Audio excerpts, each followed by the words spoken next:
Hi all, welcome to PSC കൂട്ട്. ഇന്ന് നമ്മൾ നോക്കാൻ പോകുന്നത് കുറച്ച് കറണ്ട് അഫയേഴ്സ് ആണ്.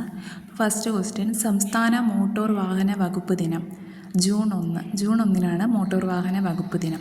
രണ്ടാമത്തെ ക്വസ്റ്റ്യൻ, ആണവോർജ കമ്മീഷൻ്റെ പുതിയ ചെയർമാൻ ഡോക്ടർ അജിത് കുമാർ മൊഹന്തിയാണ് ആണവോർജ കമ്മീഷൻ്റെ പുതിയ ചെയർമാൻ. മൂന്നാമത്തെ ക്വസ്റ്റ്യൻ, ഡ്രോൺ ആക്രമണങ്ങളെ ചെറുക്കാൻ ഇന്ത്യ തദ്ദേശീയമായി നിർമ്മിച്ച ഹ്രസ്വദൂര മിസൈലിൻ്റെ പേര് എന്താണ്? ഭാർഗവസ്ത്ര എന്നാണ് പേര്. നാലാമത്തെ ക്വസ്റ്റ്യൻ, നെഹ്റു യുവകേന്ദ്രയുടെ പുതിയ പേര് എന്താണ്? മേരാ യുവ ഭാരത്. നെഹ്റു യുവകേന്ദ്രയുടെ പുതിയ പേരെന്താണ്? മേരാ യുവ ഭാരത്. അഞ്ചാമത്തെ ക്വസ്റ്റ്യൻ, സംസ്ഥാനത്തെ തദ്ദേശ സ്വയംഭരണ സ്ഥാപനങ്ങളുടെ ട്രിബ്യൂണലായിട്ട് നിയമിതനായത് ആരാണ്? കെ സോമൻ. അപ്പോൾ തദ്ദേശ സ്വയംഭരണ സ്ഥാപനങ്ങളുടെ ട്രിബ്യൂണലായിട്ട് നിയമിതനായത് ആരാണ്? അത് കെ സോമനാണ്. Thank you.